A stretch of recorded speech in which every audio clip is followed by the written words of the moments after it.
Lexus is now on their 4th generation of the RX. This is the best-selling luxury vehicle of any brand and type other than the BMW 3 Series. They sell over 100,000 of these per year. In 2015, it was something like 107,000. Clearly, Lexus has a recipe for success. They're targeting younger buyers now, so let's see what the new RX is all about. The newest RX350 has a 3.5-liter V6. It makes 298 horsepower and 268 pound-feet of torque. It's not exceptionally fast. The all-wheel drive model does 0 to 60 in 7.9 seconds, and it gets mediocre fuel economy at 19 city, 26 highway for a combined of 22. But if you opt for the RX450 hybrid, that gets really good fuel economy, 30 combined, which is really good for such a big luxury crossover.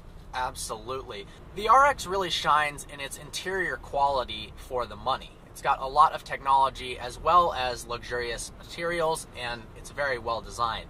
One of the best parts is the heads-up display. It's a $600 option. It's colored. It shows the speed limit, your current speed, the direction you're going, and if you're doing navigation, it can actually show you turn-by-turn directions. If you veer off into oncoming traffic, there's a little bit of a diagram that'll light up in yellow to tell you which lane you're actually veering out of. And you get some vibration feedback in the steering wheel as well. Yeah, the safety features on this car are definitely plentiful, which is what the targeted consumer of this car is going to be interested in. You have the pre-collision alert system, lane departure warning, lane keep assist, rear cross traffic alert, all these things that ensure the safety of the occupants while driving the vehicle. You've got a heated steering wheel, which is really nice. I love the steering wheel on the RX. It's got leather right where you're going to be holding it at 9 and 3 that warms up. You've got nice wood on the surroundings, and it's got this little rippling effect on the backside of the steering wheel that feels nice when you do turns. You've got heated and cool seats for both passengers. Yep. Some stuff we don't like about the interior. This comes with the lower end navigation screen. You've got two options, 8-inch and 12.3, but they come in the same housing. So the 8-inch screen feels a little bit like it's lost, and it's so small inside the larger encapsulation. It's not quite integrated well, I think. It just kind of sits there like a tablet that's glued on. There's a few cars we've driven that are like that. In addition, the graphics interface on the nav screen are, to put it nicely, a little bit outdated. Lexus definitely needs to step that up. The home screen is rather ugly. But the interface here to control everything over there is like a little joystick contraption, and ergonomically it's placed very well and it's cool, but it's not the best to use, and I do think they could come up with something much better. I honestly think I could construct a better display using construction paper than what they currently have. It's two colors, it's blue and black, and compared to its competitors, the BMW X3, the Audi Q5, BMW and Audi have stepped up their game tremendously in terms of their infotainment. So I know Lexus can do it, they're just, I feel like, a generation behind. In terms of interior space, it's plentiful. I've got plenty of head and legroom. This model is larger than the previous generation, which gives more legroom in the rear as well. Yes. It's spacious for a luxury crossover. This isn't a full-sized SUV, yet it can very easily fit 5 good-sized adults. Yeah. They did a very good job with using design language to make it feel more spacious. Everything is very horizontal laid out. The dash is long and expansive, and the windshield is set further away. So you make it feel like there's more space. Massive panoramic glass roof that just amplifies the feeling of airiness in this car. Yeah, air is a good way to describe it. It feels like a very large volume inside here, and you're not too close to any of the panels where it's claustrophobic or anything. And you've got a brilliant field of view as well. Yes. The visibility is great out the front window, and that goes along with Lexus trying to have the car be safe. You're not going to be accidentally running into objects that are in blind spots. Of course, you've got blind spot monitoring if that's an issue. Yep. And over the side and in the rear, the visibility is great as well. This car is great for traveling on the freeway. We were cruising down to Detroit, and just the entire way it rides extremely smoothly, yes. Well isolated from the road, extremely comfortable for a long road trip, which is the point of this vehicle. You take it through some turns and it's not very happy about it. Yeah, handling wise, it's definitely not a sports car. When you're going in a straight line, it feels like a Lexus ES, but raised off the ground. But then you stick it through a turn, and body roll is insane. It's pretty intense. It has a sport mode. You can pretend to shift the transmission yourself, but it does not do well. And interestingly, the F Sport model actually doesn't provide any extra horsepower. You get a little more advanced suspension, bigger wheels. It's mainly an appearance package. So Lexus does not provide anything for the larger vehicles in comparison to the BMW M's or the Audi RSs or Audi S's in that manner. Let's talk about the exterior.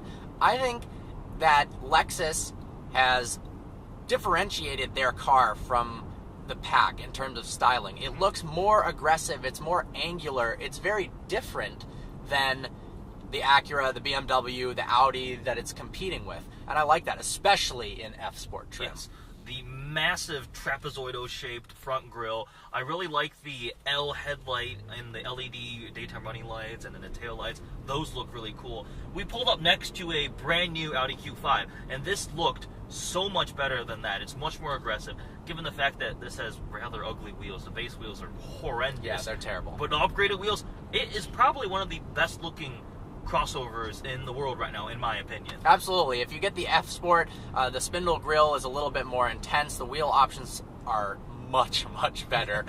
The only positive I can say about these wheels is the profile of the tire is so fat that if you're parallel parking, you can't even curb the wheels. You just keep running the sidewall of the curb. You will not curb your wheels.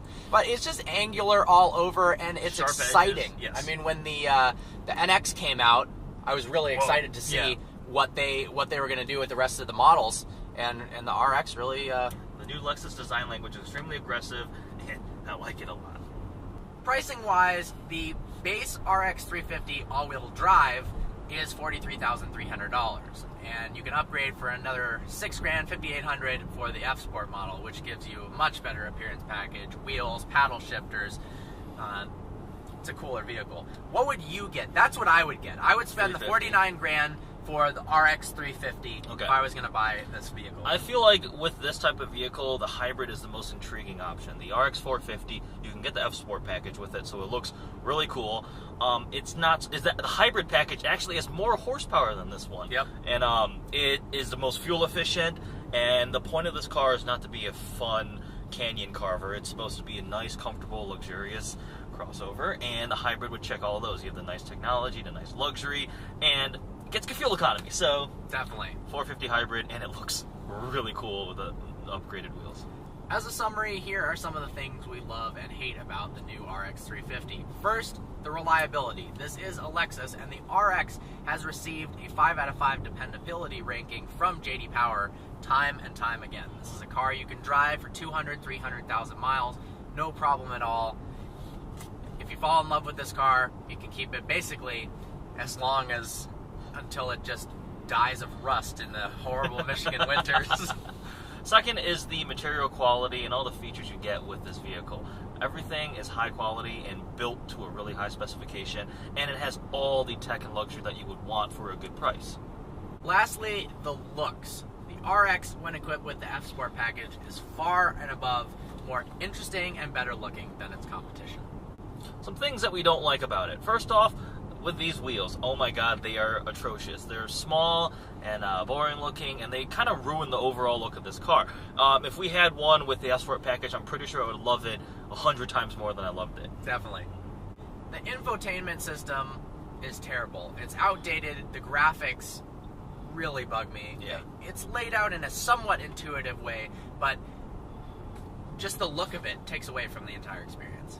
Lastly, the way you control the infotainment system itself. This little joystick contraption is cool to use initially, but over time we became a little frustrated with it, and there's definitely better ways to have a graphics input.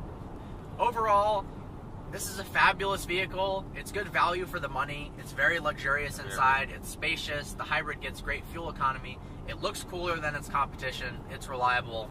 So, I mean, not much to hate about that. Yeah, Lexus has had great success with the RX. This is pretty much their brand right now. And with the latest update, I am sure they will continue to do very well because it checks all the boxes that the consumers of this vehicle desire. Well, I hope you enjoyed this video. Like always, please browse our channel and subscribe. Look forward to seeing you next video. Like gravity.